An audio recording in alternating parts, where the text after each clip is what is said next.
Without going into too much detail so that I will get in trouble, there were some things that were said behind the scenes off camera that sort of hyped me up to believe that I was going to. And that was the same.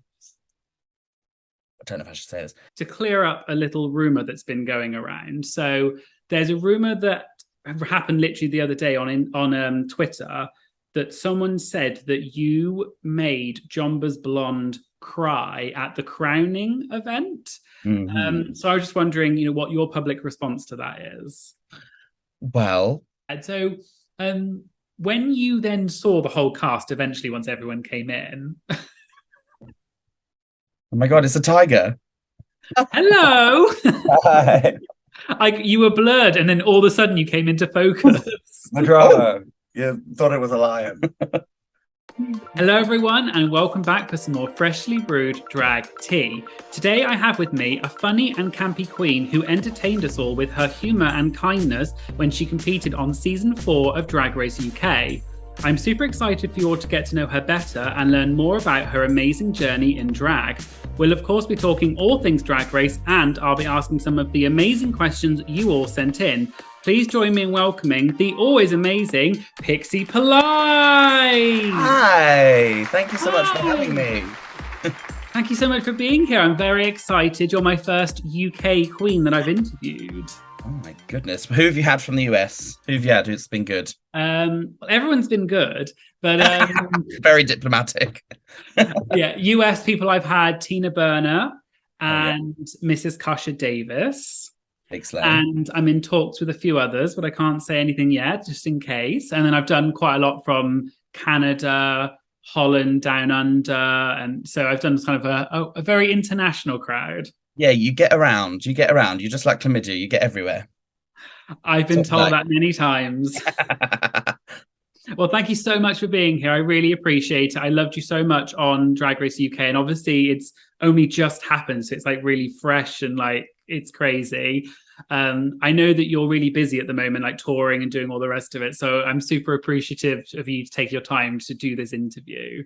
That's okay. I like getting out and, chatting to people. It's part of the reason I love drag, to be honest. You just get to make lots of new friends every night you're on stage and have a little bit of a beverage, and spill the tea, as it were. Well, spilling the tea is something that we love doing here on this channel. So so I thought first of all, if we could just start a little bit about how you got into drag, like where your drag name comes from, and if you could sort of explain a bit about the background of that. Fab. My drag name sort of I chose on a whim and very quickly because long story short, I was doing a musical called Saucy Jack and the Space Vixens with Tia Kofi and another friend, the lovely Woe Adams. We were doing this musical at this queer venue, and at the time we were doing it, there was a drag competition, Drag Idol UK, happening, and the manager of the venue said to the three of us, "Oh, do you want to enter this Drag Idol competition?" And we had no idea what it was, but we were like, "Oh, okay." So we sort of got thrown into it, basically, like sort of last minute, and so I just sort of came up with the name on the spot. Fun fact, this is a fun fact for you. My original drag name was originally Dixie Delight. I know. Ooh. Yes. And to be honest, like, because I chose it really quickly, I didn't really like it.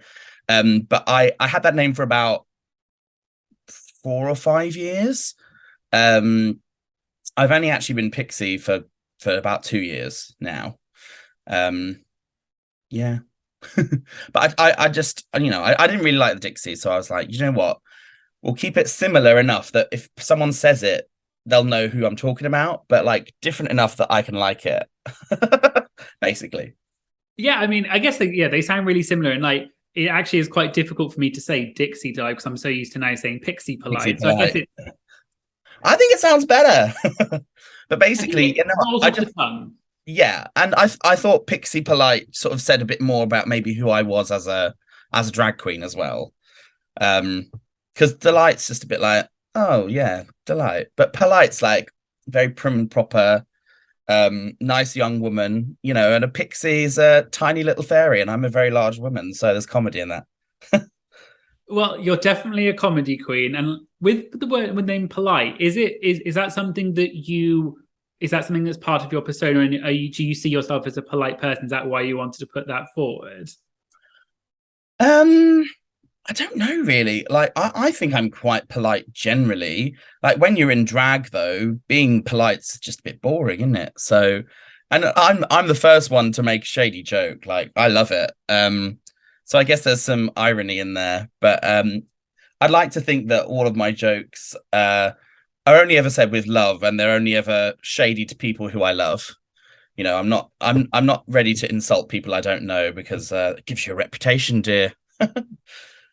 Well, that's someone one of my subscribers actually, one of the questions someone said, like, why are you called polite? Because she's clearly the shady, campy queen. In a good jokey way, though. Do you know what? It's funny that people say that I was stood the whole series next to Danny Beard. Danny, I mean, I love Danny, so funny, but Danny came out with some zingers that I was like, yeah, that's pretty shady. But because it's funny, it almost gives you permission to, like, you can't really blame them, because if you're laughing, you can't then criticize them for being shady. Yeah, and do you know what? I think part of it is I because I'm like really southern, like really UK southern. I think it gives me that sort of Bond villain accent that means that people just sort of take it maybe a bit more literally than I meant. Whereas Danny Yeah. can get away with it because he automatically sounds hilarious, girl. Like do you know what I mean? Yeah, so for any international audiences listening, I think it's very good, very Bond-like. In the UK, it's actually kind of the other way around to America. So the southern accent is more the kind of like what traditionally people would call British, like slightly more sort of like the Queen or the royal family, that kind of like that's southern. And then the north is where you tend to get the stronger accents, like Liverpool, which is where Danny's from. So it's kind of the reverse of America. Just for any international audiences, might be confused when you say southern, because obviously in America it's the other way around. So You should do a new show called Geography with Matt. a lot of my audiences are American, so I spend quite a bit of time explaining things. Fair enough. Fair enough. Hello, um, America. but obviously, yeah. So great to hear about your name, and then so it was interesting that you were a pixie quite recently, then, and then Yeah. you got introduced to a bigger audience when you got onto Drag Race UK, which is obviously where a lot of us will know you from. One thing you've kind of touched on was your relationship with Tia Kofi, who was on season 2. You talked about it on the show. Like, I love Tia. Tia's one of my favorites, and you are really similar. So I was like, I'm going to love her as well. On the show, you talked about the fact that you used to be in a relationship with Tia, and you used to work together in your trio with Woe, I believe. That's the one. Go follow her. She needs to follow us. Yeah, I checked her out on Instagram. She seems great. I was just wondering if you could talk a little bit about your relationship with Tia and sort of how that developed, and how has that affected your drag and then getting on Drag Race at all? I mean, yeah, I think so because as I said, we started drag at the exact same time, exact same day. And we sort of fell into working properly in drag sort of by accident through this competition that we did. Because, we didn't really know what it was at the time when we were getting into it. And it turned out that the competition was like quite a big deal nationally. And we got to like the grand final, the UK final. That's where Danny Beard beat us. We were second place. Danny was first. And sort of off the back of that, that's when we started getting offers. So we started working as a trio every gig, basically for pretty much till the pandemic hit. Every gig we did was the three of us.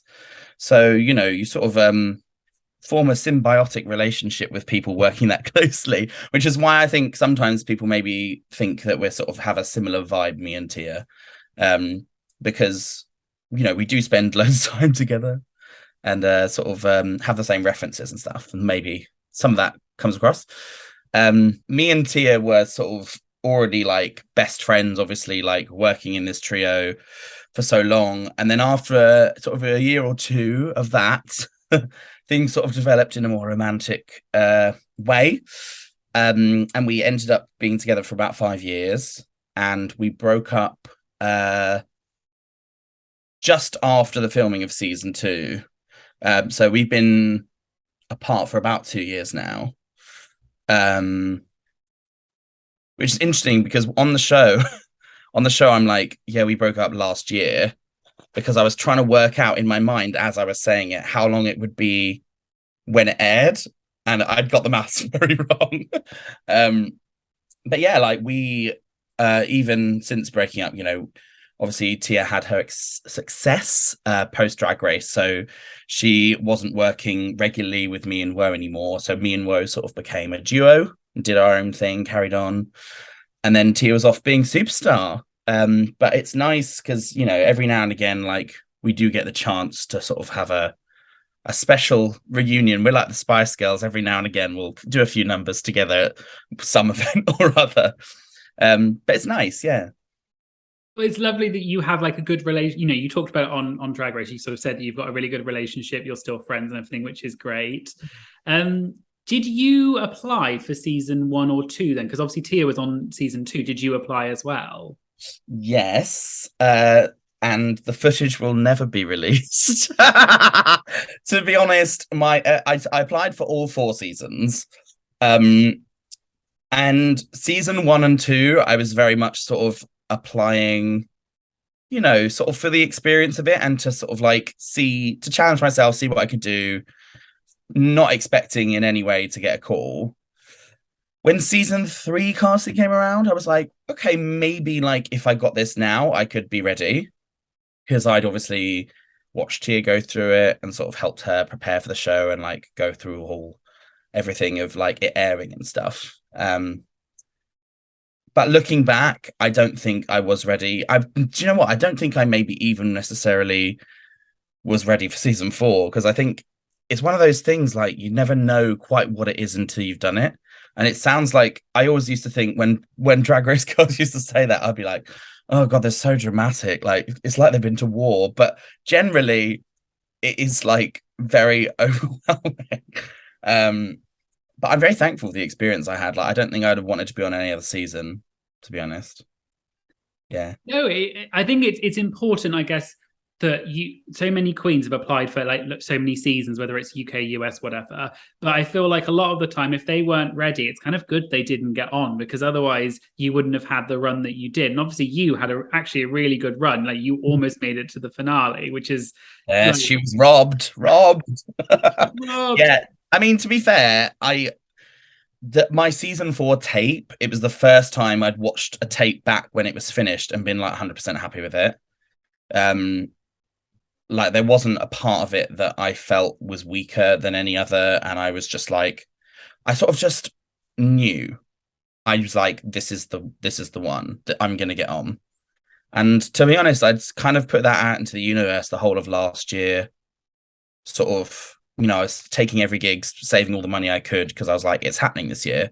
And as soon as I sent that tape, I was like, I mean, knock on wood, I think it's happening. And then I got the call. It was just like, the power of positive thinking. And actually, let's just say that, do you know what?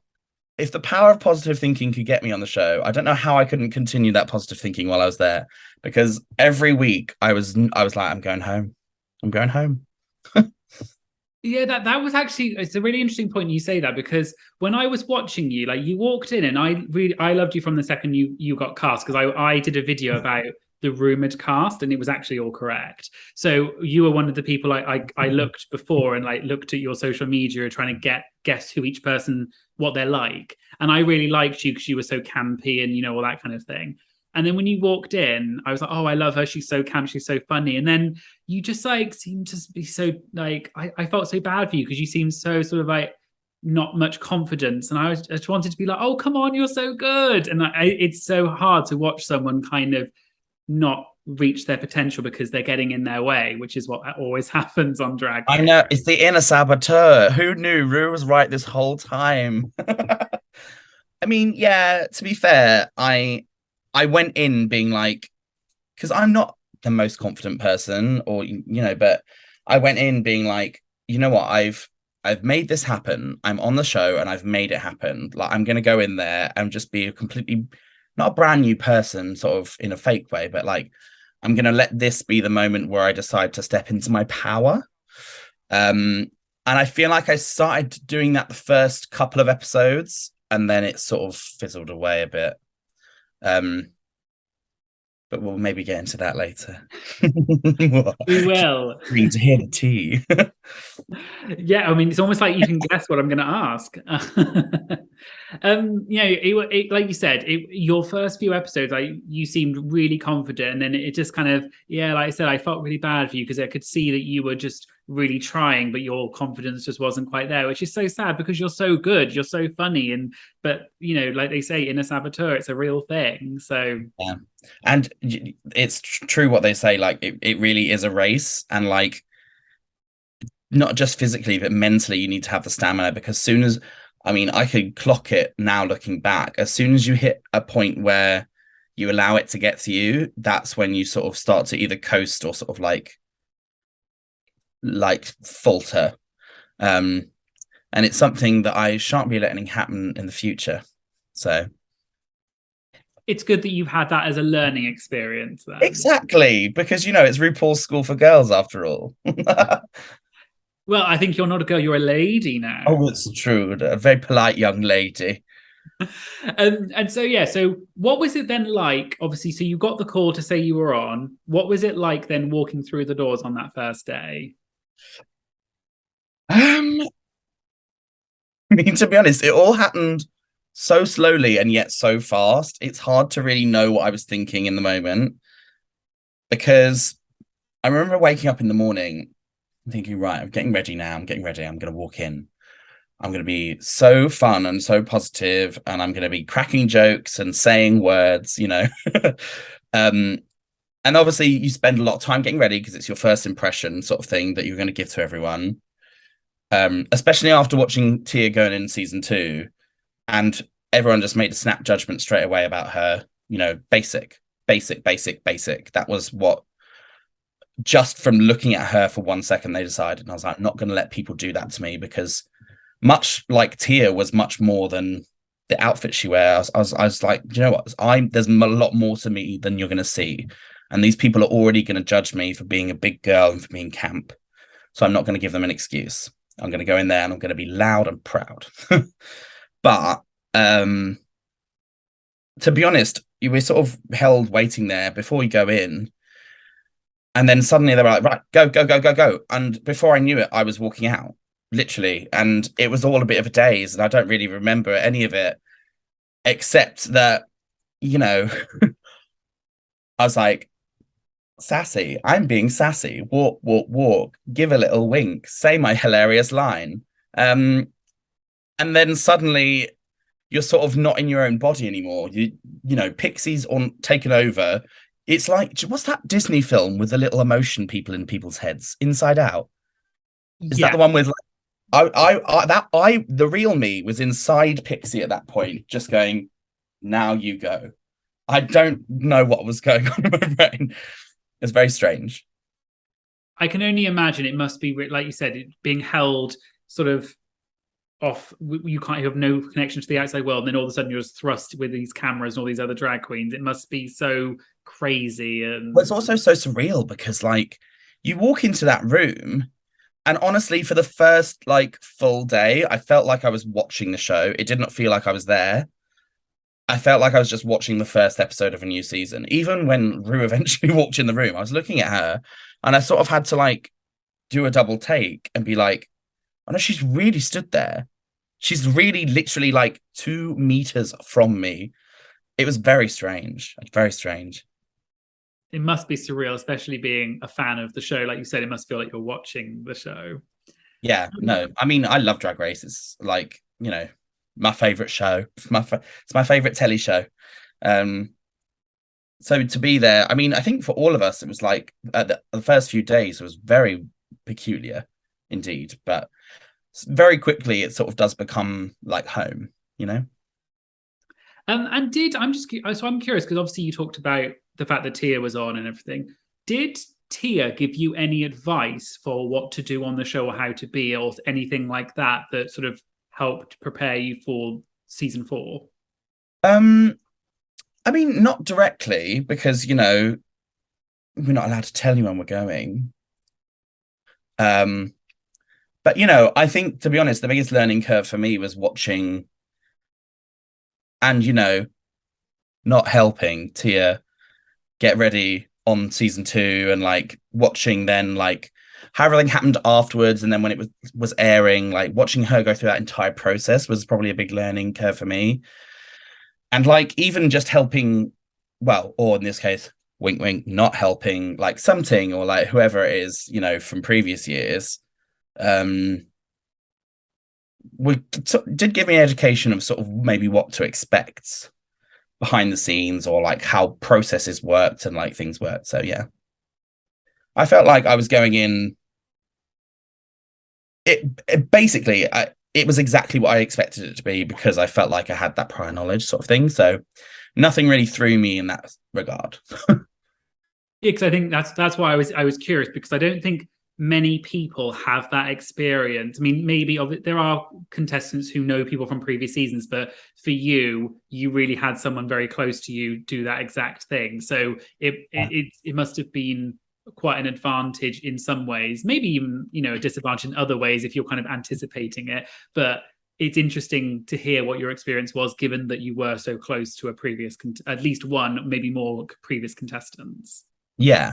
I mean, it definitely, I think, helped me because, as I say, it's like quite mentally screwy, like going in. So like, I think I'd sort of preemptively like psyched myself up for how it was going to be. So like, I think that definitely did help. And I think the main challenge for me while being there was just myself, my own brain, because I loved all the challenges. Like the filming was fine. Like it was all great. I had such an amazing time. It was just yeah. I mean, I don't. To be honest, I don't really have a bad word to say about the whole experience. Obviously, there's things I'd like to change, maybe if I got another chance. But that's for a hypothetical future. Yeah. So, when you then saw the whole cast eventually, once everyone came in, Oh my God, it's a tiger. hello. Hi. Like you were blurred, and then all of a sudden you came into focus. The drama. You thought it was a lion. What are you doing? I don't know. I'm just ruining your Ruining podcast podcast. experience and being really annoying in the background. Do you have anything to say about helping prepare for the show, or in this case, wink wink, not prepare for the show? What are you talking about? Helping me, like they asked if you helped me prepare for the show and how that was, if it was helpful. No, I was busy. I just gave you money to pay for stuff. I I didn't help. I mean, that is actually very helpful. It's very helpful. No, I want to hide. Leave me alone. If you want to hide, then leave so I can talk. No, I'm interested now. I want to distract and ruin it for everyone. Okay, well, special guest, Tia Kofi. Blurry Tia Kofi. Yay. Do you want to stay blurry? Yes. Okay, fine. Okay, so we have blurry Tia Kofi in the background. Cool. This is giving me very vibes of that reporter guy who like came in the background with the baby or the mum. Like they're trying to like very that. Anyway. Yes. So where were we? Oh yes. So when all the cast had come in, you eventually saw the whole lineup. Who did you think was your biggest competition? My client will not be answering the question at this time. It's my lawyer. To be honest, like kind of all of them, like, there was a lot of them sort of had names of, but didn't necessarily know much about them. So for me, I was sort of reserving all my judgment really, until I sort of seen maybe a bit more of what they can do or like got to know them a bit better. I knew that Danny and Cheddar were big names, so obviously they're always going to be competition. But yeah, like, there are a lot of thin, young, gorgeous fashion girls there, so that was a bit unnerving. What a diplomatic answer. Yeah, you walking into the workroom being like, yeah, Just May's going to take the crown, please. How dare you? That is my friend. Wow. I dressed as an ice cream cone. I can make these judgment calls. I mean, cool. Sorry, I'm absolutely gonna leave. Oh, come on, go on. Do you want to answer a question? Yeah, okay. Okay, go on. And then I'm gonna get in the shower. Okay, right. I'm gonna unblur you momentarily. No. Okay, I'm gonna blur you again. There you go. I want to remain anonymous. Yeah, well, what's that when they do crime interviews and they do the change the voice? Yeah. Wait, is this just audio or does the video get used? The video gets used as well. God, you could have put a nice t-shirt on. Wow, how rude. Are we That's you. Sorry, we're bickering over here. This feels like I was watching your is it the Attitude Tea Time, whatever. I was watching that, and feels exactly the same. Yes. Yeah, everyone that we hate each other. Yeah, everyone was like, "Wow, they don't get on," and we were like, "Yeah, they're right." Okay, so your diplomatic answer was no one was your biggest competition. I mean, no, to be fair, I thought that like Danny was probably going to be my biggest competition, mainly just because I know Danny and I know what Danny does, and Danny does a lot of the things I do, but usually better. Also, sorry, I'm going to intervene. Because the thing is, you can tell from the entrance order because they put in a big personality as the first person to walk in and then like a threat or someone with a big social media following or something last. So you can always tell from the entrance order who your biggest competition is. Bagger walks in first, Danny walks in first, Lawrence Chaney walked in first. I mean, Veronica Green walked in first because she'd been on a previous season. That was a different situation. Mm-hmm. And then the people who walk in last, the Vivian, Ahura, Cheddar, I think Charity Case. I can't really remember. Season 3, much like me right now, is a blur. But, like, you can tell from that kind of thing. And everyone who's friends with me walks in third. Yeah, we've all our whole drag family has walked in third. Mental.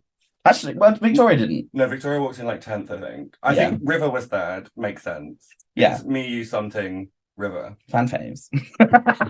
That'll make a fun fact for me for Instagram. I'll use that. Fun fact, the third queen to walk into the workroom will be bad at Snatch Game. That's true. And all of you went home except for me. Okay, well... Sorry, this descended into chaos. I'm sorry. Shall I leave? Oh, it's warm in here, actually. It's very warm. Can I open the window? Does that work? You can do whatever you like. Your life is your own, live it. I can't open that one. Okay, I'll open the window. Carry on with the... Oh, wait, there we go. Got it. Oh, Victoria's Gum's makeup wipes are still here. Well, put them on eBay. Oh, and the hair grips. Yeah, sorry. So sorry. Anyway, shoo, be gone. Sorry, my spare room is just a home to previous Drag Race UK contestants. Yeah. Thank you very much for your brief appearance. Thank you. Round of applause. Thank you. Goodbye. Au revoir. Au revoir. I might pop in and ruin it again later. Okay, let's get through some questions first. Sorry about that. It's camp though. No worries. I love Tia. She's great. And I actually contacted her on Instagram and she didn't respond. Well, you know, she's an international business diva now. She is. It's fine. Speaking I'm not bitter. Go and stream my new book, The GC, How to Be a Diva. Well, it's mostly blurred, but... Oh, yes. Sorry, let's get back to you. Well, actually, that's funny. My next question was actually kind of something similar to that, to do with Tia and you. Was you talked about this on social media, but you deliberately emulated your confessional look to look like Tia's with the strap of the dungaree, and you also said that your shirt was from the same designer. Yes. So actually, the dungarees belong to Something Wrong. Which she took and wore while she was on Drag Race, I think. And then when Tia was going, she was like, oh, I think I'm going to wear these dungarees. So Something was like, oh, wear these. Like, it'll be cute that you've got something that I had on my season. So we just thought we'd carry on that tradition and pass them along, you know, to the next generation. But yeah, like I knew going in that like my story might potentially be very linked to Tia's in terms of like, you know, reality TV storylines, because I knew they'd probably want me at some point to talk about the breakup. So I was like, do you know what? I'm just going to go in and do my own little tributes to my Beziem, my best friend, you know? because I wouldn't be where I am today if it wasn't for her. And as I say, on the show, she is my best friend. She's my biggest supporter. I wanted to pay homage, shall we say? Yeah, it was. I didn't notice it until you pointed out on Instagram, and then I was like, "Oh yeah, how did I not notice that?" Because it was quite iconic with the one strapped on Gris. And there was also the thing about you wore a pterodactyl t-shirt, and obviously she had her pterodactyl or pigeon runway. Yeah. So I had like quite a lot of actually like hidden messages in my out of drag clothes that I'd planned. So the pterodactyl was for the pterodactyl pigeon runway. And I wore it that week because obviously we were going to be the Queens of the Bone Age, and I thought it was like quite apt, so I wore it that day. But I had an ice cream cone with a cherry on top on a t-shirt as well. I had a couple of t-shirts that were like, "It's time for tea," like with little teapot, and I had another one which was a tribute to the Vixens, aka Tia and Woe, and it was like lots of little foxes in the shape of a heart. And I wore that the episode after we won the girl group challenge as my like subliminal tribute to them, because I was very passionate about that challenge and I wanted to win it for them, because as well Tia was in the bottom for that in her season, and I really felt like I wanted to avenge her. So yeah, that meant a lot to me. Oh, that's really sweet. And I think, yeah, like I didn't notice the pterodactyl. When I noticed, I was like, oh yeah, that must be. I'm assuming that must be, because it's such a random thing. It's so random otherwise, yeah. But the other things like the fox with the heart, that's really cute, and it's really nice that you've like thought about that. Like, I think not many other people maybe would have actually thought to do that. So maybe your name should be like Pixie Introspective or something. No, it's like the Da Vinci Code. It's like the Pixie Code. Lots of secret meanings. Ooh. There you go. There's your next book. Yeah. Oh yeah. There we go. Look. I'd love to get into some sort of talk about your time on the show. One thing I wanted to talk about first of all, we sort of talked about this before we started, was to clear up a little rumor that's been going around. So there's a rumor that happened literally the other day on Twitter, that someone said that you made Jonbers Blonde cry at the crowning event. Mm-hmm. So I was just wondering, what your public response to that is. Well, if you have been following tweets and comments on various things closely, you will know that it is false in its entirety. And I have said so on several platforms, as had several of my other season 4 sisters, including Jonbers. But unfortunately, sometimes, rumors can stick. And, if anyone's listening who believes it, then you heard it from the horse's mouth. It didn't happen. She did cry, but that's when Danny won, and we've all seen the video. Yeah, I mean, Jonbers was having a lovely time that evening. She obviously already knew she wasn't going to win because her and Pepper were sent to the back in the episode. So she was just there having a nice time and celebrating with the rest of us. And there's lots of free wine at these events and people tend to get merry. And she did put out a cryptic tweet about something that was maybe said or happened. I don't know all the details about it, and I'm not going to speculate, because I think sometimes, maybe people say things or people take things the wrong way when they've had a beverage, is all I'm going to say. But it is nothing to do with me, regardless. I can show you the texts if you like, just to prove it to the audience. Do you know what? I'm going to do it. I'm going to do it. This is an exclusive. I'm not going to drop anyone under the bus because there is no drama and everyone's friends now. But you saw it here first. Feel free to screenshot it for Reddit. Here we go, look. Oh, you can't see it. JB. It says, Baba, I've spoken to the BBC and WoW. I know it wasn't you. It was other gals, mainly one. Ooh. But yes, I mean, even though that sounds very dramatic, it really isn't. It's none of my business, and I'm not going to say anymore because I don't want to get involved. But as I say, it's not a big deal, and everyone's over it now anyway. So we're just all very happy that Danny won, and that we all got to have a lovely evening, and that we could end the series with that fun evening all together, because we're not going to get to be together now until the tour, and that might even be the last time we could all physically get together, because there's 12 of us. So yeah, I think because the season's been a bit like drama light, I think people are just looking for it, to be honest with you. It's fine.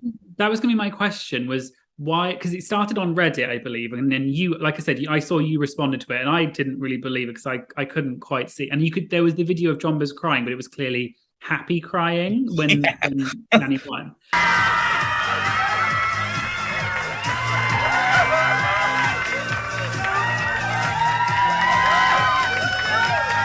And it was kind of crazy crying, but I mean, I love Jonbers. Oh, do you know what? There's a reason I voted for her as drama queen on the Pop Buzz article. You know what I mean? She's lovely, though. I love her. So why do you think that sort of thing happens, though? Like someone would make something, because it's such a random thing to make up, given that it was a big event that lots of people were at. I don't know. I think sometimes people just like to do it for the attention, especially when it's on an anonymous platform like Reddit. I think, if you hear one tiny bit of rumor, I think we're probably all capable of it. It's easy to like take a grain of salt, speculate, and turn it into a mountain. Do you know what I mean? And then just, I'm going to sound like Cheddar Gorgeous right now, but there is something to be said about the dopamine rush one gets from social media. If you posted or said something gets a lot of attention, it does feel good. So I'm not going to hold it against that person. They have since deleted their Reddit account. But, hopefully they will think twice in the future before making claims like that. But, I hope they're okay. I mean, I don't, everyone makes mistakes. So I don't think, I don't know. It is what it is, isn't it? So it's a peculiar fandom. It really is. So thank you for clearing that up. I mean, I didn't really believe it, and given that you and multiple other people also said it wasn't true, it was more, lots of my subscribers submitted that question because I think they just wanted clarification and to hear it from the Pixie's mouth, shall we say. Yeah, I mean, to be like, as those messages might allude, there was something that happened during the Q&A where, like, someone got a little upset, but again, the drinks were flowing, and it was all a misunderstanding, and everyone's happy and friends. So everyone just forget it happened because it doesn't matter. Thanks.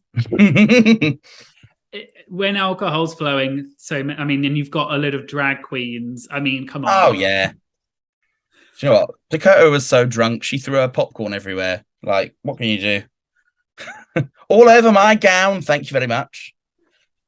I can totally see that.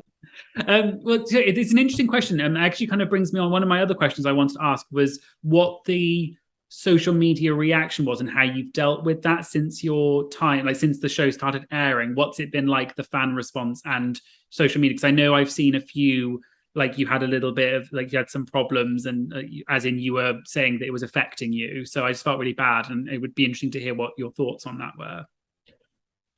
To be honest, my main prevailing takeaway, looking back at it now, is that, not everyone's going to like you, and that's okay. And you sort of got to expect that coming into this. And also, no one can hate me more than I hate myself, mama. And if you can't hate yourself, how in the hell are you going to hate somebody else? Do you know what I mean? Amen. I don't care what people say.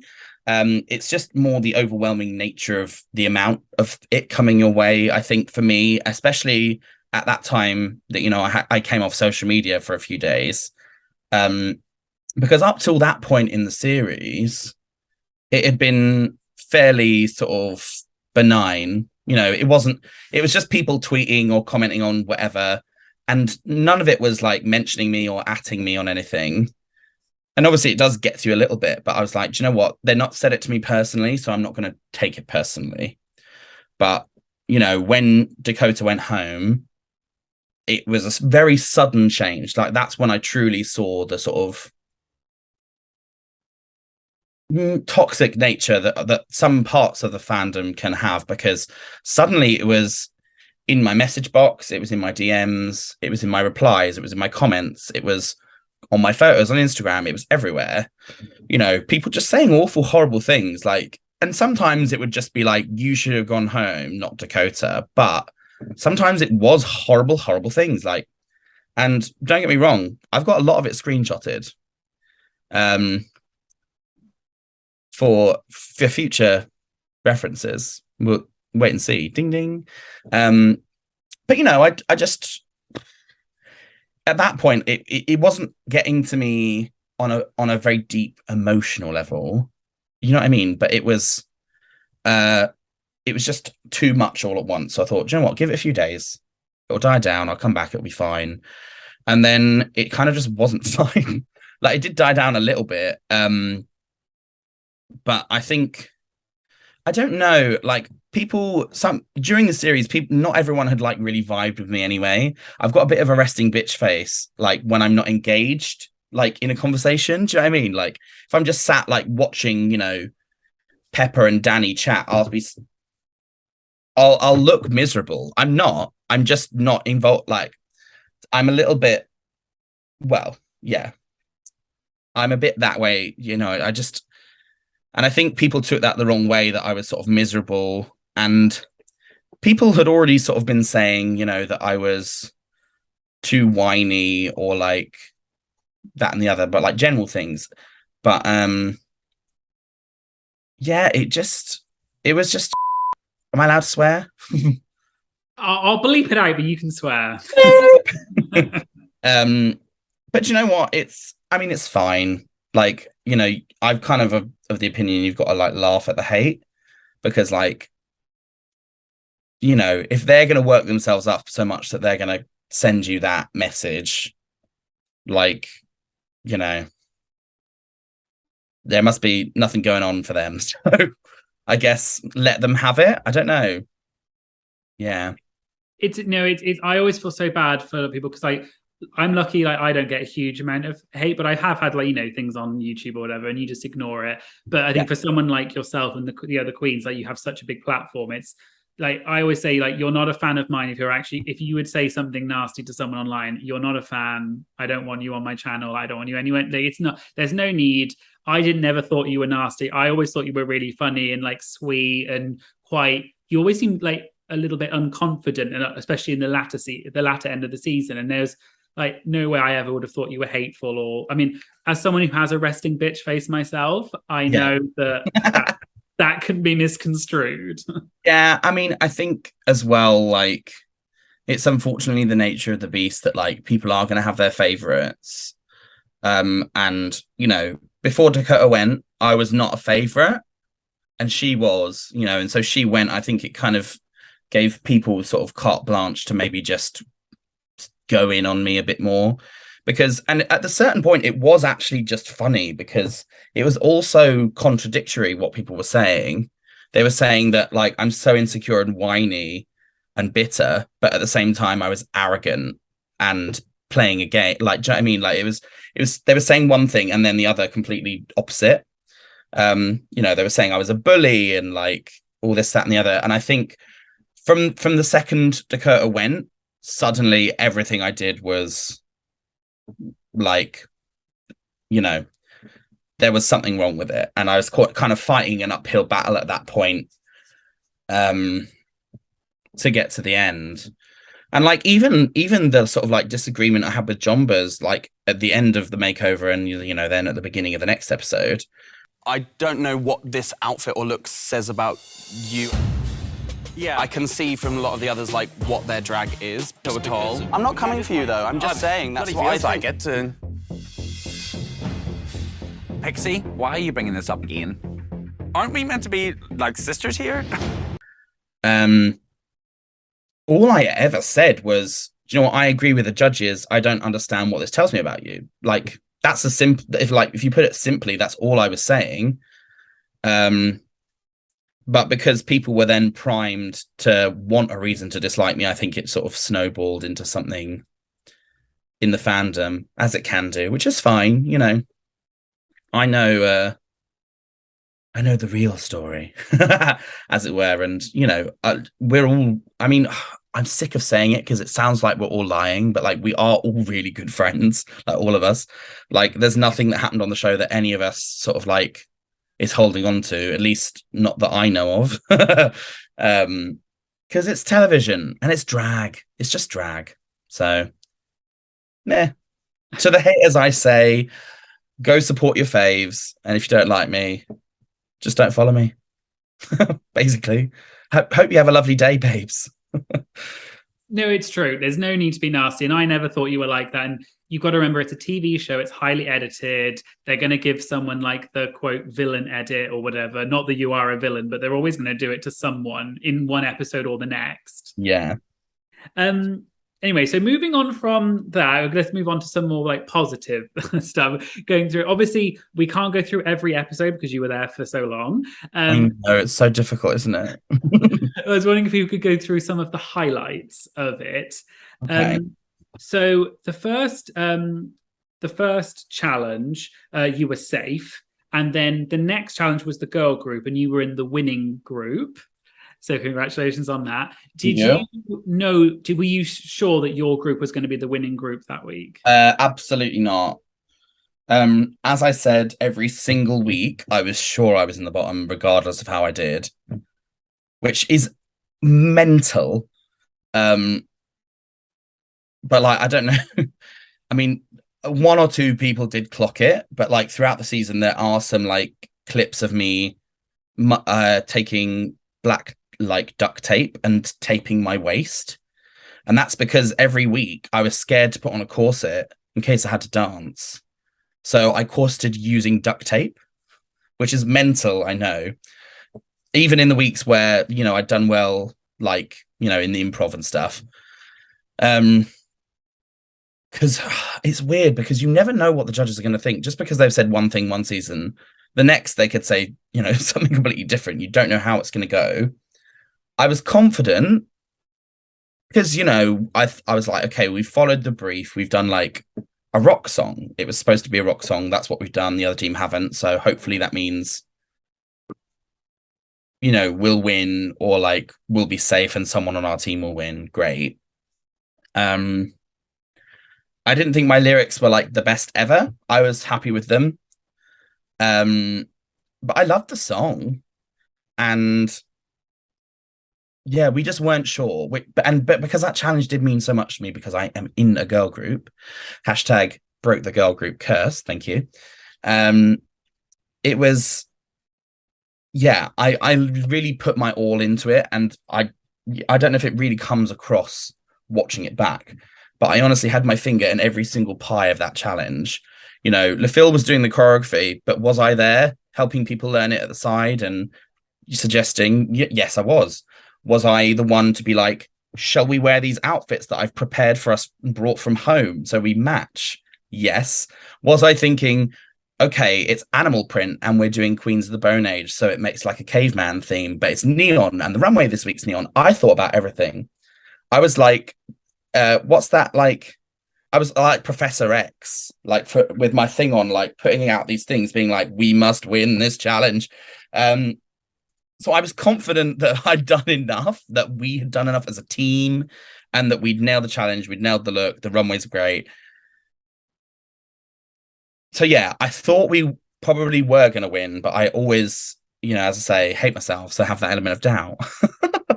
But yeah, I love that challenge. I think that was one of my favorite weeks, that one.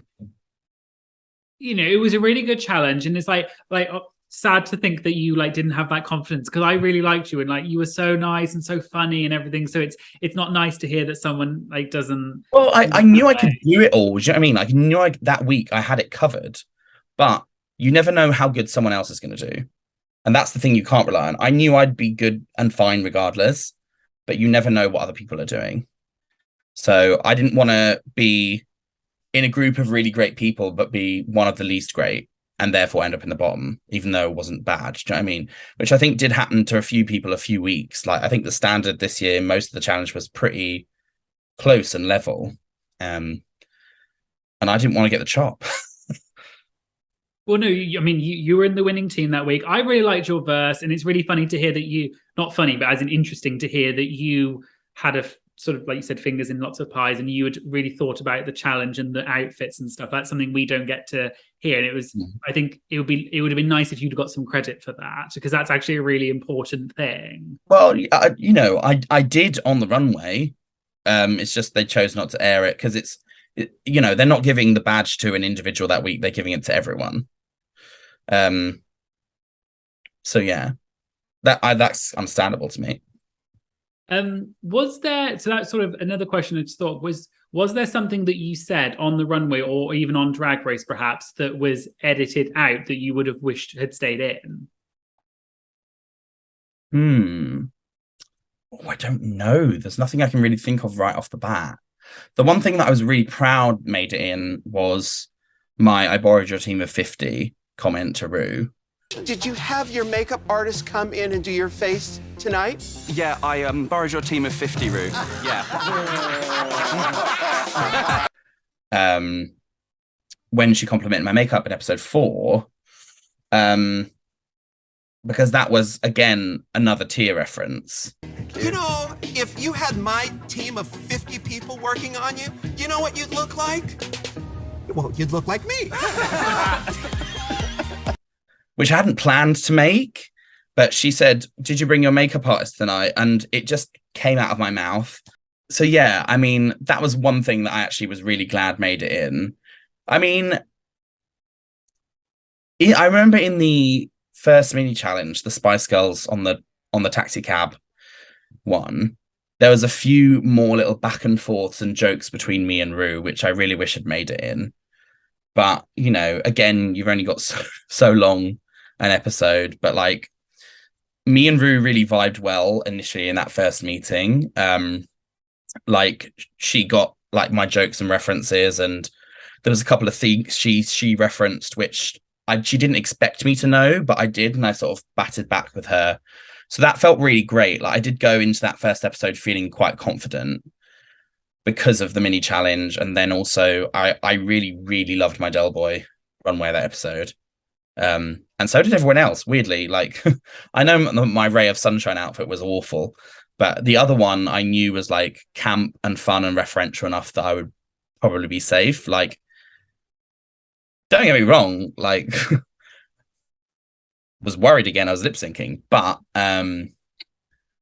yeah, I don't know. There's nothing really I can think of. Because to be honest, most of the time when Ru, like the judges are speaking to me, I'm just like, okay, thank you. Like, because I'm number one, happy to be receiving critiques because, how else are you going to improve for what they want to see? But number two, like most of my critiques the whole season were great. Like I didn't really get much in the way of negative at all. If I ever did, it was sort of just oh, we wish you would have gone a bit further in this chat, like with this thing, or like, oh, like the outfit, but like this isn't quite right. Like it was never anything particularly bad. So there's lots of very lovely things, even that they didn't say, even if I can't remember them right now. That I have written down. I've got a journal from each day of the show where I wrote everything down that happened and everything that was said. Well, not everything, but everything that I can remember in the moment. So there definitely are some things that the judges said, but there's nothing that I remember Ice said that, didn't go in. So, yeah. No, it's interesting to hear that sort of thing. And it's nice that you have like that journal so you've got your memories and you won't forget that. Because so many queens forget what happened because it's so long ago that you filmed it like over a year ago, probably. So, well, this is the thing. Like, when I was in hospital recently, I tweeted out a couple of little quotes from my first day of my first impressions of everyone, which was quite camp. And I think at some point, maybe when I'm out of contract, I might release some snippets again. So we'll have to wait and see what happens, what's said. Wait and see. Woo! I live for drama. I really liked you in that challenge. I thought your team was really in the girl group challenge was really fun, and I think you definitely deserved that win. The next two challenges were the improv and the Ruscial, and you were sort of high placement. You didn't win, but you were high placement that in those 2 weeks. Of those two challenges, was there one that you thought that you might win? Well, before the runway on the Ruscial episode, I thought I had a good shot. But then as soon as I saw Danny putting on the Little Shop of Horrors outfit, I was like, well, mama, well done. Good for you. What's next? But for the improv the week before, I definitely thought I was going to take it. And I think you can see how on my face, how upset I was that I didn't, because I don't know. From my perspective, I thought I'd smashed it, number one. I'd also had some of the other girls, be very complimentary to both me and Danny and Cheddar. We were a good group. I picked them because I knew they'd be great and we'd work well together. But without going into too much detail so that I will get in trouble, there were some things that were said behind the scenes off camera that sort of hyped me up to believe that I was going to. And that was the same. I don't know if I should say this. That was the same for the roast as well. They really fluffed my pudding that I was going to do well. And then I didn't for the roast in particular. And also for the runway, I was like, this is the most beautiful I've ever felt. Like, the outfit's stunning. The mug is right. And especially after the judges' comments in the critiques, again, it's all edited down, but like, I felt, trying to be objective about it anyway, based on all these factors, that, I was going to get it. Because, me and Danny similarly received very good critiques, and I think that's why in Untucked I was like a little bit upset as well, like about Cheddar. Because you know what, Pixie, you were amazing. But Danny Beard, you were amazing. You were amazing. A natural. Because I felt like me and Danny were equal on that week. Like, in terms of critiques, in terms of runway, in terms of the challenge. I mean, whether it looked that way when you watch it back, I don't know. But yeah, it was a bit sad, like, to then have all the girls then be fawning over Danny, because it kind of just felt like, oh, I've done my absolute best this week, like, in every other regard, but it's still not good enough. And that's when things started to get to me, I think. Because, unfortunately, she's a sensitive soul, and the opinion of the other girls really did... I wanted to win their respects, and I think I have, but I think in that moment I was like, oh, okay, like I'm never going to be the one to win this if my best isn't good enough. So yeah, it was a bit hard. That one's a bit hard because I really hoped and prayed and thought that it was mine, because as well it was difficult as well going through I know how Jonbers and Peppers feel, because like obviously Pepper had one badge and Jonbers didn't have any by the end. Like, there is a lot of pressure on you to get a badge, and once you've got one, to get another one. Because as well, like, I'd won a group challenge and there were 6 of us. So as soon as we'd won those badges, everyone in that workroom was like, well, it doesn't really count because there's 6 of you. So in that moment of the improv, I was like, right, this is where I'm going to prove myself now. I'm going to get 2 badges, and that's going to be the thing that puts me up. But unfortunately, it just didn't work out that way. Well. You obviously felt like that. I really enjoyed you in the improv. I thought you were really funny, and I really loved that character you had. You had the reveal where you pulled the object that I won't name out, and like it was funny, and I was kind of getting like what happened to Baby Jane mixed with like a bit of Moira Rose from Schitt's Creek, like that kind of the voice. I loved all of that. I thought it was so funny. So I was quite surprised you didn't win, if I'm honest. Yeah. Well, the voice is like a voice I've done for a long time, and it's basically it's modeled after Bubbles DeVere from Little Britain. And it was actually the voice that I was planning on using to do Shirley Bassey. But I sort of panicked in the moment, and it just sort of came out, and I was like, well, I'm going to have to just go with it. And I'm glad I did, because like I can improv really well in that sort of character and voice. Like it's something I've done a lot before. Oh, here's Tia again. I'm so bored. She's bored, so she's come to listen. Sorry, that's distracted me. What am I answering? I can improv really well in that character and voice. Yeah. Shirley Bassey. Yeah. We were talking about the improv. That's what I really remember. And how you used your Shirley Bassey voice to do the improv instead of saving it for Shirley Bassey. Yeah. Oh, I panicked. well, you didn't have to panic. You've got lots of voices. Well, apparently not. You could have done the Donna Noble one. True. I should have. Yeah, maybe I should have done that. Oh well. There's always next time. Or at least made Shirley Bassey sound Welsh when you did her. Oh, yeah. It wasn't a good Welsh. It wasn't good. Diamond should be enjoyed. Diamond should be enjoyed. Yeah. Diamonds don't need to be polished, they just need to be enjoyed. They cut all my best moments. Can you leave me alone? I'm distracted now. No, don't be distracted. Stop Okay. being self-conscious. You know people are actually going to listen to this anyway. I might as well listen to it. Okay, now. fine. Back to you in the studio. Well, so yeah, I thought you did really well in the improv, and then we were just kind of talking about it. So the Snatch Game, obviously, I think was a really interesting episode, and I actually did a video on my channel explaining some of the references for my audience who didn't quite, understand. But you did Dame Shirley Bassey, which I thought was a really good choice to make. And in my video, I kind of said that I actually thought you did a pretty good job. I just think that Ru maybe didn't understand some of the references, but like I did, and I laughed, but I could tell maybe that Ru didn't. So my question was sort of, do you think that, because you were kind of modeling, in my opinion, correct me if I'm wrong, but the character that Matt Lucas and David Wallifley did that show, and like she hasn't got the range, that thing. GoldenEye, I love Tina, but she doesn't have the range. I'm sorry, Tina, I love you, I adore you, no, I love you, but you don't have the range. Gladys Knight. She doesn't have the range. Sheena Easton. She doesn't have the range. Dame Shirley, what say you? No, I love Bagger, I do, but she doesn't have the range, so... I don't think Ru got any of that part of it, I would imagine. So do you think that has an effect on then the edit? If Ru doesn't laugh, then they're not going to include that. Yeah, I think so.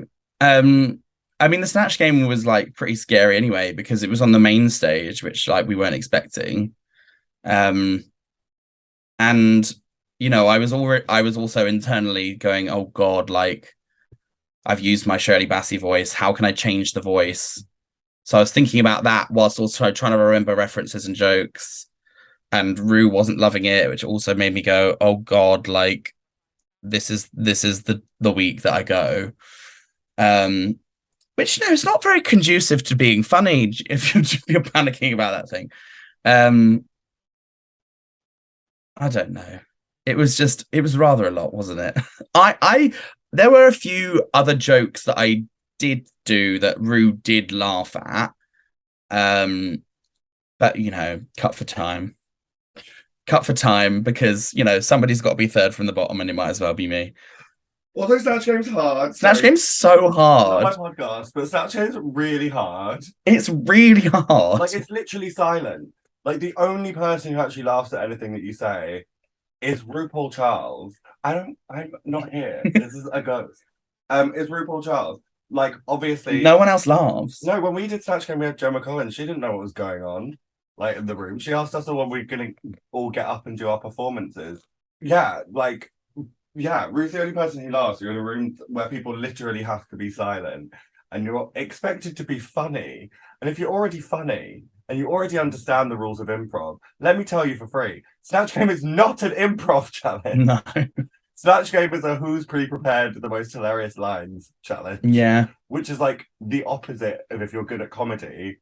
You don't do that because you expect to want to like bounce off what Rue's saying and stuff. If you're bad at comedy, that's why all these people always do really well at it, because they've like rehearsed in their scripted lines. Some jokes that they crack out, yeah. Exactly. I'm going back to lying on my hip pads. I'll see you in a bit. Okay. Have fun with that.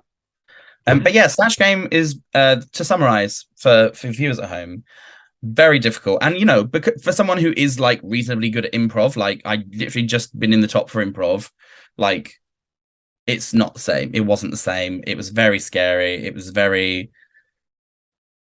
peculiar because it's not like normal improv where you can sort of do anything or say anything. You're constrained to short responses to specific questions, which you have to then answer in character, but also reference the person they've referenced in the question and then do a funny answer, but also make it relate to your character. It's very multi-leveled. It's the multiverse of madness of drag.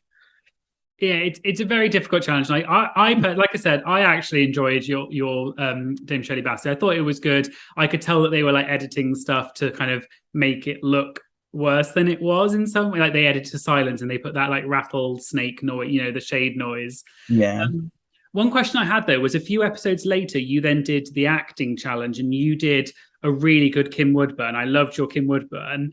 I just wondered if that was ever a choice for your Snatch Game.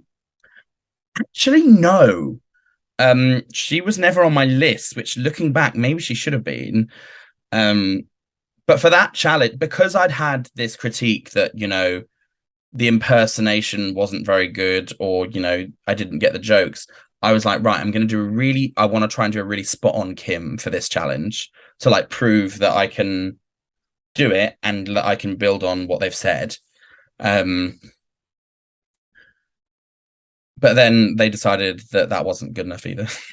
But also, to be fair, at that point, there's only 5 of you. Like, you know, if you're not in the top, you're in the bottom. So it kind of, at that point, is what it is. So it was all right. I had a nice time. I like that episode. I got decapitated, babes. Yeah, I get a great head. That's not true. No, are we talking about the acting challenge now? Yeah. When I got decapitated. Yeah. The acting challenge I thought was really good. I thought you did a really good Kim Woodburn. I got it straight away and knew the character and thought you did really well. Actually, speaking of Kim Woodburn, it's funny you should mention that. One of the questions that someone submitted was, are you proud to see your drag niece on Canada versus the World, being Victoria Scone? Yeah. Because I think does that make her your niece, I think? Well, I mean, technically she is Tia's daughter, but because me and Tia are divorced, I sort of claim her also as my daughter, but she's more Tia's. She takes after Tia's side of the family, we'll say that. But yeah, no, she's good at drag. I came 7th, okay? That was clearly a joke. Very rude, very horrible little girl. But yes, no, very proud of her. And she did Kim. She did Kim. Yeah, because I think it was just funny seeing it was so soon after your Kim happened. And I think you played Kim probably more the way that we remember her from like Big Brother, like kind of a bit more biting and a bit more whatever. Whereas I think Victoria played her a bit too nice, perhaps. But yeah, that was just something I thought was interesting. As soon as I saw that Victoria was doing Kim, it made me think of yours. And I thought yours was actually really good and it would have made amazing Snatch Game character. Maybe next time. Actually, no, I can't do it again for Rue, can I? Nah. Okay, she's in the bin. She's in the bin. I'll do something really obscure next time, like Cheddar, so that you can say what you want. A historical queen of England is not obscure. No, but like someone who like you don't know how they are, so you can play it in any way.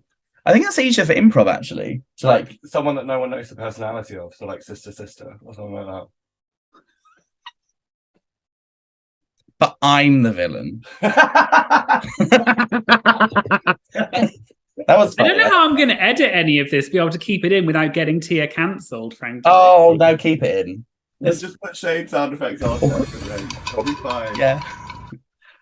Well, so anyway, I really liked you in the Snatch Game, but Rue didn't get it, and I really liked you in the acting challenge, and you were placed quite high that week as well, which I think was very deserved. Going into then the final challenge that you were in, which was the roast. How did you feel going into the roast? Did you feel a kind of pressure to do well because you are a comedy queen? Yes and no, because like I don't really consider myself a comedy queen. Like I can whack out a joke sort of in a back and forth, conversation or that sort of thing. But I'm not the kind of person who stands up and I'm not stand up. I like sorry, I'll say that again. I'm not a stand up in the sense of, usually in my drag, most of what I do is singing, and then occasionally, it'll be audience interaction and you'll make a joke at their, in the moment. But I'm not someone who just stands up and reels out comedy in that way. So on the one hand, I did feel pressure because I obviously won the reading challenge, and I knew that Rue considered me to be a comedy queen, even if maybe I didn't feel like one. But also, like, I kind of had a sense of, do you know what? I can do this. I sort of had my second wind at that point in the competition, because I was like, right, it's the end. Now there's one more thing, then I'm in the final. So I sort of had this rush of confidence. And because I'd done well at the reading challenge, all the other girls were sort of hyping me up as well, being like, oh, you're going to be great at this. Like, oh, well, obviously Pixie's won this. So like, she's in the final. So I was just sort of there being like, oh my God, maybe I can do it. And then I sort of got out on the stage, and it was really strange because, it's the first time you're out on the runway, like on your own, and you're actually saying words. Like, because when you walk the runway, that's fine. You just walk in, you're being camp. But yeah, you're expected to stand there on your own on the stage in front of all the judges, all of your girls and the crew, and you've got to stand there and talk with your actual mouth and say jokes. And I sort of walked out, and I just sort of like it just hit me. I was like, oh, this is actually really intimidating. And a lot of my material, I really stand by. Like, I thought it was good. I think I in that moment, I let it all get to me, and the delivery was just off. When it actually did come out of my mouth because of nerves. I mean, it happens to the best of us. But it is what it is. Again, like, like in the Snatch Game, there were lots of, bits in there that did get laughs and stuff, but, other people were better. So I sort of ended up near the bottom. Also, Cheddar had 4 badges at that point. They're not going to put in the bottom next to Pepper. Do you know what I mean? Like, that's not shade. It's just the truth. So yeah, I was confident, but I was not confident, to summarize. Sorry, yeah. I tend to ramble. No, that's fine. No, what we said, that was, it's what you said is a fair point. And like, it goes down to track record, especially that near the end of the competition. And so, like you said, they weren't going to put, like, obviously Danny did really well, Cheddar did not, but had 4 badges. So I assume you were quite sure that you were going to be in the bottom with Pepper. Yeah. Like, to be honest, after we'd done the actual roast before the runway, I sort of was like, okay, I think I'm definitely in the bottom. I didn't really know who it would be against. I thought, right, if it's Pepper, it's Curtains, most likely. And at that point, I was kind of like, well, the only reasonable way I can actually make it to the end now is if it's me and Jonbers. But even then, she might still send me home. So I was kind of like, do you know what? I'm going to walk the runway one final time and try and have a nice time, and whatever will be, basically. And so when you went into, so obviously, yeah, unfortunately, you were in the bottom and you had to lip sync against Pepper.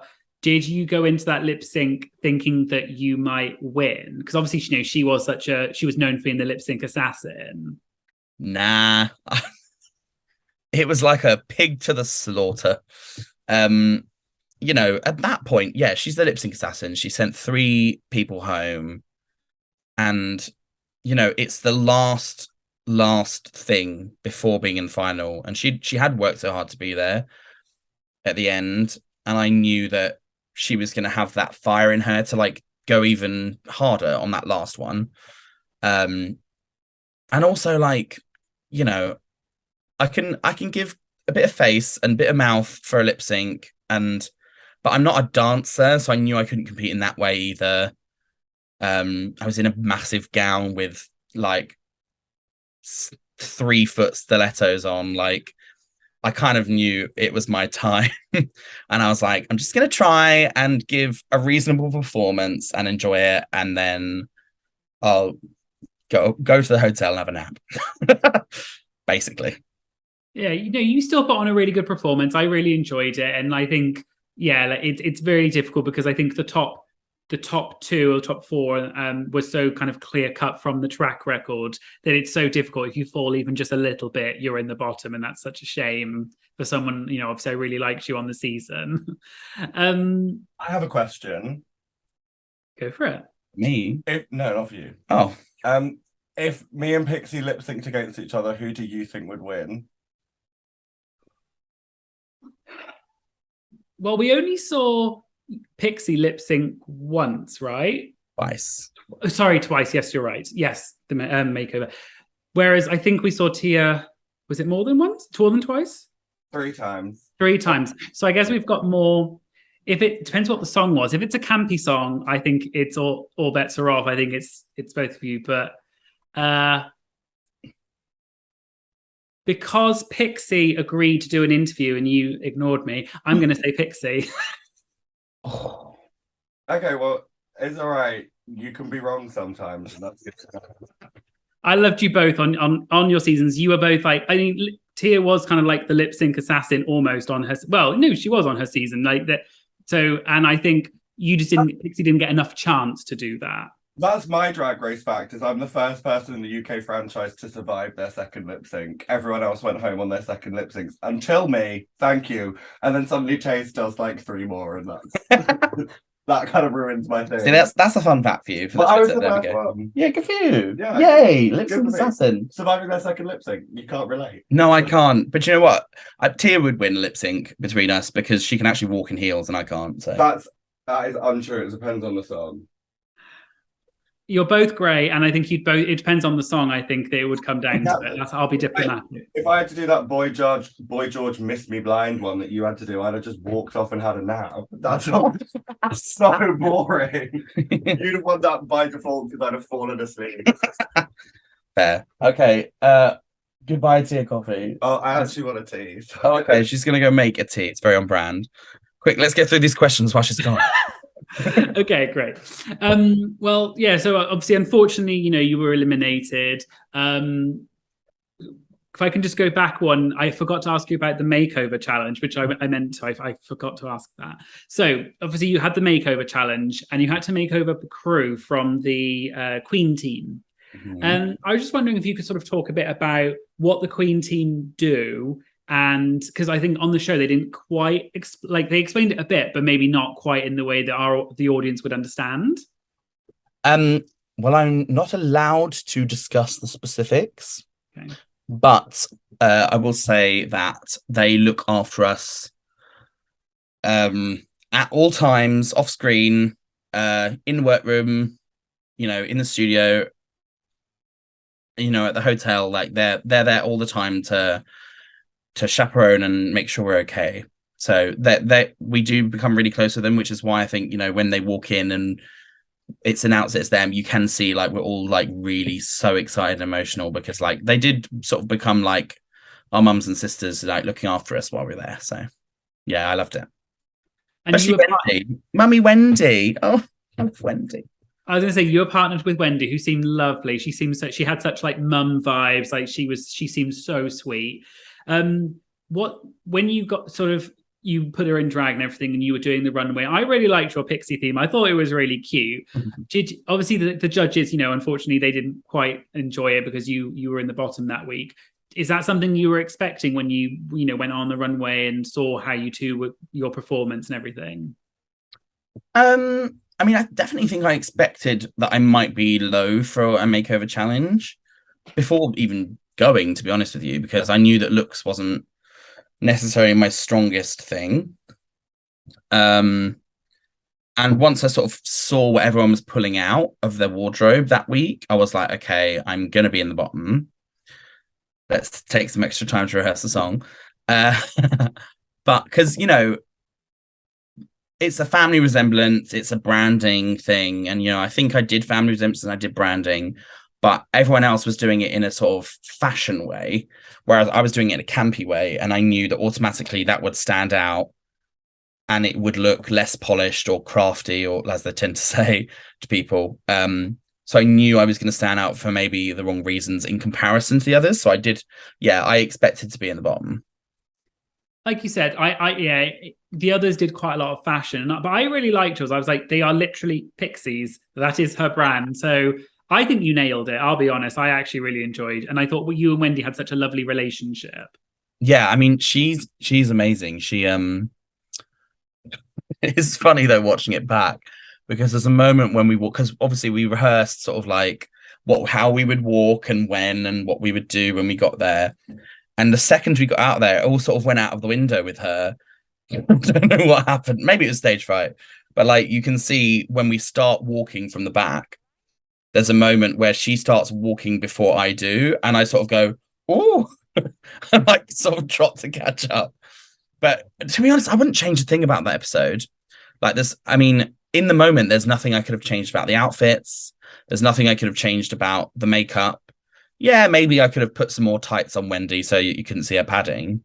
But I think that's all I could really have changed. And regardless, I'd have always probably been in the bottom anyway.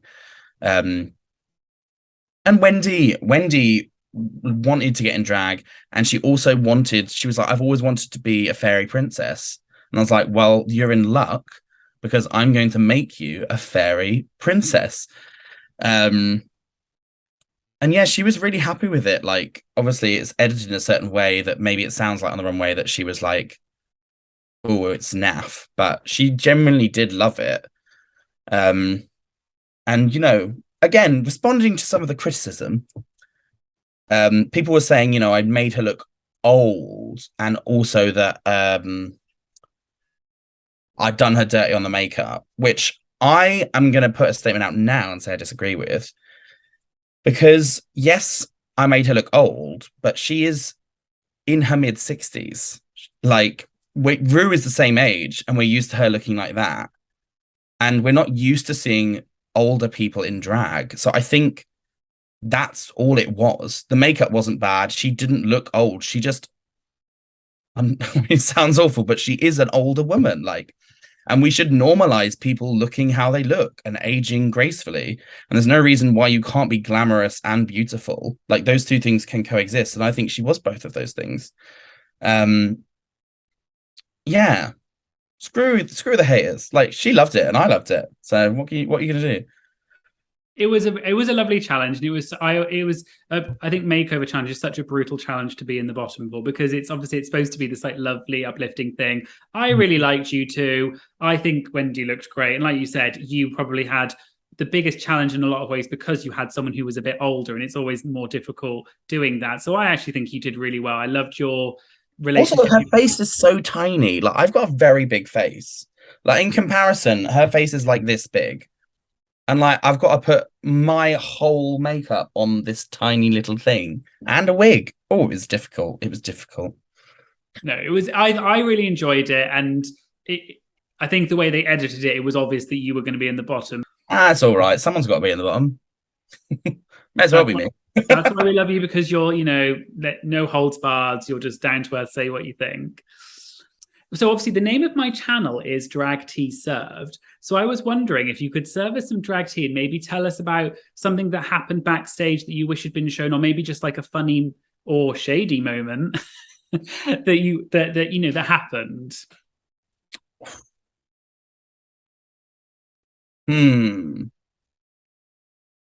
I don't know. There's nothing really that's shady that happened off camera. I mean, there's a few things I wish they'd have shown more of. Like, for example, in Untucked in episode 2, when Starlet said, well, the look's 50% of the mark. And the look is like 50% of the mark. Yes. We're shown about 50% of the mark. None of them even said that. That was a phrase that followed us the entire season. Like how Miss Vanjie did, that every episode someone referenced it. It was like that. It was just so funny to us, and I'm like, maybe it's just that it's nice that it's a nice memory just for us, but it's sort of something that like we could laugh about the whole time. Oh, do you know what I really wish people had seen was Untucked in episode 3, the sewing challenge, because as me and Danny were safe, and we were the only two that were safe. And when I tell you, we were absolutely bricking it, that we were going to be in the bottom because neither of us are seamstresses. I mean, Danny pulled out some great looks, but neither of us particularly consider ourselves look queens. And I think there's also something to be said in the insecurity of being a curvier girl for both of us in that episode. So as soon as we were called safe, we stepped into Untucked, and it was like we were on drugs. We were mental. We were laughing hysterically, literally running around. Bear in mind, there's just 2 of us in there. It's carnage. Running around the workroom, like Danny literally ripped the glued wig off of my scalp. We were rolling around laughing, tripping over. Like, it was mental, and it was so funny. Honestly, for that reason alone, I wish the UK had a separate Untucked episode, because it would have been the most hilarious thing. Like, maybe not to anyone else, but to me, for me and Danny, maybe to watch it back. Yeah, so I wish some of that was in there, because all that we really saw in that episode was like us sit down and be like, oh, thank God we're safe. And then everyone came in. But yeah, that's actually, like, thinking back, maybe one of my like most fun memories from the whole thing, because it was just us two on our own being absolute camp cows. That's a sweet memory. And like I said, it would be nice if they did do a full Untucked for the UK, because those sorts of moments are the things that I think we would like to see. Yeah. So that's, you know, it's a lovely memory, and I can only imagine you two. It would have been carnage. So is that Morecambe and Wise? Yeah, but like the drag version, the gayer version. Yeah. Well, thank you so much. I'd love to get onto my subscriber questions. Let's do it. I'm ready. I'll keep it brief, I promise. I've been chatting away like we're over the kitchen sink. Go on. I'm ready. It's great. I'm hoping my subscribers, I'm sure, would love to have more kitchen sink talk. So one of the questions, which was maybe it's slightly shady, not towards you, but towards the show in a way. But it says, should Drag Race UK be moved to another channel, so not BBC, to allow the queens the opportunity to win cash prize money, and then also get some compensation for the money they spend on the looks? I think that would be very nice. Unfortunately, it's not the reality in which we live. I think regardless of any monetary sort of benefit or compensation, you know, for me, getting on the show was the prize. It was having that experience, meeting Ru. And I know it sounds like really cheesy, but the money didn't matter to me. Because also, at the end of the day, only one of 12 of us is going to win that money. So it doesn't really help anyone except one person. Not that they don't deserve that. Like, it would be great, you know, if at some point there could be some prize money. But, you know, there's money comes and goes, but memories are forever. So that's how I think of it. That's a really nice way of thinking about it. And yeah, it's a shame that they don't do, because it's one of the only, I think it's the only franchise that doesn't do prize money, because of, for any international audience, like the BBC just doesn't really do prize money. It's like there's a rule about it or something that they sometimes do it, but not always. But that's why they have the badges, and then at the end you get the show, isn't it? The show is the prize. So I think that would be something to add, just an extra dimension to it. Another person asked, I guess it's technically like a 2-part question. Would you do All Stars? And if you did, would you prefer to do a UK All Stars, or like a UK versus the world, or an international one?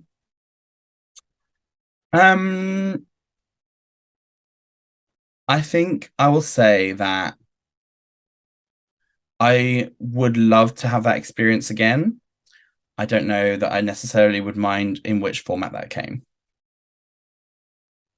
You're just happy for whatever. Yeah. Sorry, boring answer. We'd love to see. I don't want to say anything to jinx it, you know, just in case. No, that's fine. That's fair enough. But yeah, obviously, if anyone is listening, we want more Pixie Polite, please.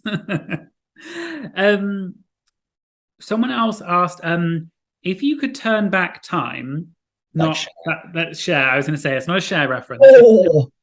If you could turn, well, they said if you could return in time to episode 1 of Drag Race UK, what would you do differently? So if you could talk to yourself from when you entered the workroom, what would you say? I would give myself a notebook full of all of Danny Beard's jokes so I could say them before he does and then win. No, to be fair, I think if I could go back in time and speak to myself before I walked in that room, I think I would just have to say, like, don't get complacent and don't hold back, no matter how in your head you might be in that moment, because that, you know what I mean? That's not going to help you. That's very good advice. And I think when I was watching it, I kind of was like wanted to reach through the screen and just be like, you're good. Like, you're so funny. Stop thinking about it. Because you really gave me like campy vibes. And I really was like, oh, she seemed so confident the first week. And it's kind of unfortunately gone a little bit when you didn't. I think it does get in your head. I can only just imagine. But that's, I think, I always thought that watching you, I was like, no, she's so good. Yeah. So, someone else asked, who would you vote for Miss Congeniality? Based on my experience of being there, and not if you forget sort of watching it back again, like I would vote for probably Dakota or Pepper. But if you're going to discount her because she's a finalist, then I'd vote for me. I mean, yeah, they didn't say you can't vote for yourself. I think you would have been up there for Miss Congeniality for me if I was going to vote on it, because you were polite, as the name says, and I think you were very sweet, and you always seemed. Yeah, I don't think you ever seemed mean, in my opinion. I think you seemed unsure about yourself, but that's only to do with you. That's not other people. Yeah, I spent a lot of time being insecure, but I think actually something I probably would go back and say to myself is,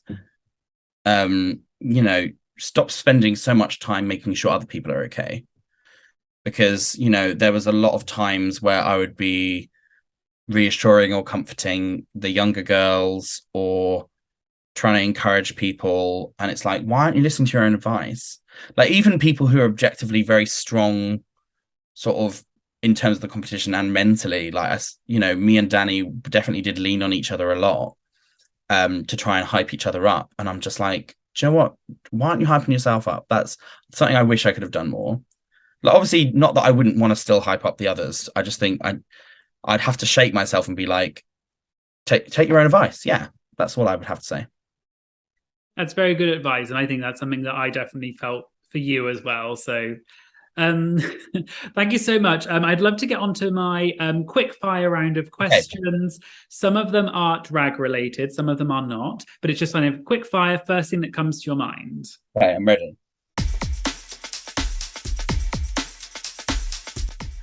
So, lipstick or lip gloss? Oh, lipstick. Lip gloss gets everywhere. The only people who wear lip gloss are fashion girls who don't do stuff because it won't get caught in their hair. Yes or no, pineapple on pizza? No. Favorite emoji? Ooh. I really love the new emoji that is the hands doing the heart. And what else do I use a lot? I mean, currently the Christmas tree emoji, not gonna lie. Christmas tree, why not? It's camp at Christmas. Cocktail or champagne? Oh, champagne for everyone, darling. No, to be fair, probably a cocktail. It's got to be a porn star martini, or maybe if I'm feeling very cosmopolitan, I'll have a cosmopolitan. And can you summarize your experience on Drag Race in one word? Villain. No, I'm joking. I would say, one word. I'm going to say the word magical. It really was. Like, it was the best experience maybe one of the best experiences I've ever had in my life. It was incredible. It was everything I wanted it to be and more. Yeah. So yeah, I would go back. I don't want to say anything else. Just in hint. Well, thank you so much. I really loved speaking to you, and I loved you on the show. Like, I really loved you, and we'd love to see more of you. Where, if people do want to like find more about you and everything, where can people find you? And do you have any sort of future projects coming up that you want to talk about? Well, you can find me on all social medias: Twitter, Instagram, YouTube, Facebook, TikTok, christianmingle.com. Just kidding, not that last one. And on all of those, I am at Pixie Polite, except Twitter, where there's a 12-year-old who has that at. And I'm at Polite Pixie on Twitter. And what have I got coming up? Well, I'm currently on a Christmas tour, which is coming around the country, which is quite camp. Just got home from a few days of doing that. I've got my single out called Give It To Ya, which is an empowerment anthem, co-written by the lovely Miss Tia Kofi, which deserves more streams. Go stream that. It's very camp. I've got DragCon in January. Come see me at DragCon. I've got some very exciting things planned for that, but you have to wait and see. We've got the season 4 tour coming up in, I think, April or March, sometime in the spring, which is going to be amazing. All 12 of us showing, the UK what we can do. And yeah, like a couple of exciting things coming up that I can't really talk about yet. I've just signed with a very good management team I'm very pleased to be working with. And I've got some other tours coming up next year. One of which is a very exciting, what can I say about it? Musical theatre thing that I'm sort of going to be doing. So keep an eye out for that. It's going to be very camp. Well, I'm very excited to see it, and we just want more Pixie. Whatever it is, we want more. Oh, do you know what? I want less Pixie. That's why I'm going to the gym. See, that'll be my all-stars glow up. Some people go and get loads of fillers. I'm just going to lose weight. The opposite of fillers, I guess. Yeah. Well, we love you. However, I loved you on the show. You were so lovely. Thank you so much for being in this interview. It's been lovely to get to speak to you and everything. And I do hope that we see you in whatever form it is on Drag Race again or on any other thing. We just want more Pixie. Thank you so much. And thank you for having me. It's nice to, get to chat about the Drag Race experience in a positive way and just remind myself that it was amazing. So cheers. Lovely to speak to you. Well, yeah, thank you so much. Love talking to you. And I guess let's see what the future is like for Pixie. So thank you so much. Bye. Bye.